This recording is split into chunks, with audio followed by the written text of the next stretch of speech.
ఆ ఊరు ప్రశాంతంగా నిద్రపోతున్న రోజులు అవి. కానీ ఏమైందో తెలీదు గానీ, ఉన్నట్టుండి ఒక్కసారిగా ఆ ఊరిలో వాళ్ళందరూ ఒకళ్ళొకలుగా చనిపోతున్నారు. ఇవి సాధారణ మరణాలు అయితే కాదు. చనిపోయిన వారి ప్రతి గొంతును ఎవరో పళ్ళతో కొరికి వాళ్ళ ఒంట్లో రక్తాన్ని మొత్తం తాగేసినట్లు ఆనవాళ్లు ఉండేవి. అసలు ఆ ఊరికి ఏమైంది? ఎందుకు అక్కడి ప్రజలు ఆ విధంగా చనిపోతున్నారు? Hello everyone. ఈరోజు మనం చెప్పుకునేది నిజంగా జరిగిన ఒక రియల్ స్టోరీ. అలాస్కాలోని లుబీనా అనే ఒక గ్రామం ఉంది. ఈ గ్రామంలోని ప్రజలు చాలా ఆనందంగా ఇంకా సంతోషంగా జీవించేవారు. అయితే అదే గ్రామంలో జాన్సన్ అనే ఒక వ్యక్తి కూడా నివసించేవాడు. ఈ జాన్సన్కి ఒక మంచి కుటుంబం కూడా ఉంది. అయితే ఒకరోజు ఏమైందో తెలియదు కానీ ఈ జాన్సన్ ఎటువంటి రీజన్ లేకుండా కన్ను మూశాడు. అంటే చనిపోయాడు. ఎందుకు చనిపోయాడో తెలీదు, ఎలా చనిపోయాడో కూడా తెలియదు. కానీ ఎటువంటి రీజన్ లేకుండా మాత్రం హఠాత్తుగా చనిపోయాడు. అలా చనిపోవడం చూసిన కుటుంబీకులు చాలా బాధపడ్డారు. ఆ తర్వాత గ్రామ ప్రజలతో కలిసి ఈ జాన్సన్ శవాన్ని ఊరి చివర ఉన్న ఒక చెట్టు కింద గొయ్యి తవ్వి అందులో పాతిపెట్టారు.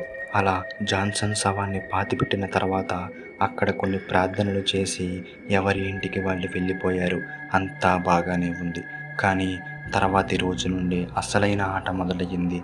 జాన్సన్ శవాన్ని పాతిపెట్టిన తర్వాతి రోజు నుండి ఆ ఊరిలో మరణాలు మొదలయ్యాయి. ఊరిలో వాళ్ళందరూ ఒకరొకరుగా చనిపోవడం స్టార్ట్ అయ్యింది.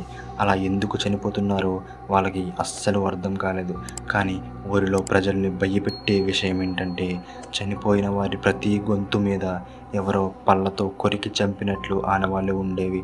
అలాగే చనిపోయిన వారి బాడీలో అస్సలు రక్తం కూడా ఉండేది కాదంట.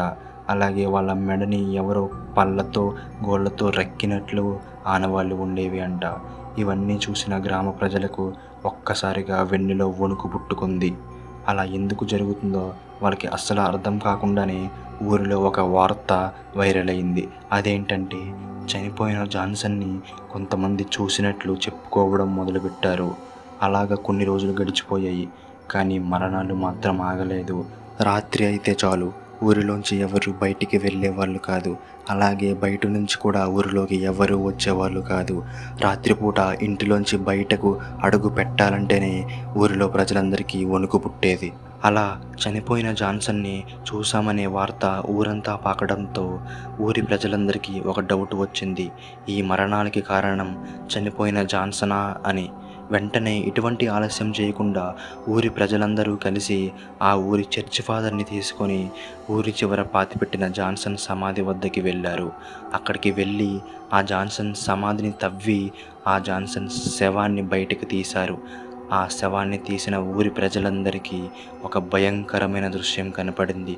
అది ఏంటంటే పాతిపెట్టినప్పుడు జాన్సన్ శవం ఎలాగైతే ఉందో ఇప్పుడు జాన్సన్ శవం అలా లేదు. అంటే దానికి అర్థం పాతిపెట్టినప్పుడు కన్నా ఇప్పుడు జాన్సన్ శవం ఇంకా మెరిసిపోతుంది. జాన్సన్ గోర్లు, జాన్సన్ జుట్టు ఇంకా మెరుగ్గా మెరిసిపోతూ ఉన్నాయి.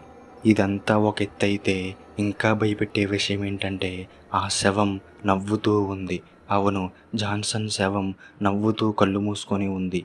అలాగే జాన్సన్ నోరంతా రెడ్గా, పళ్ళు మొత్తం రెడ్ కలర్లో మెరిసిపోతూ కనిపిస్తున్నాయి. అప్పుడు ఊరి వారికి అర్థమైన విషయం ఏంటంటే ఇంకా వాళ్ళకి క్లారిటీ వచ్చేసింది.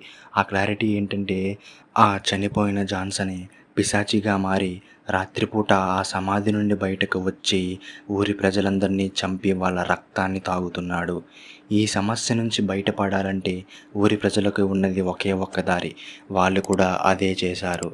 అదేంటంటే ఆ సమాధిలోంచి బయటకు తీసిన శవాన్ని మళ్ళీ తిరిగి అందులోనే పూడ్చకుండా వాళ్ళు మంటల్లో వేసి కాల్చేసి దహనం చేశారు. ఆ తర్వాతి రోజు నుండి ఆ ఊరిలో మరణాలు కూడా ఏమీ జరగలేదు. ఆ తర్వాతి రోజు నుంచి ఆ ప్రజలందరూ చాలా ఆనందంగా జీవించారు. స్టోరీ మీకు నచ్చిందనే నేను అనుకుంటున్నాను.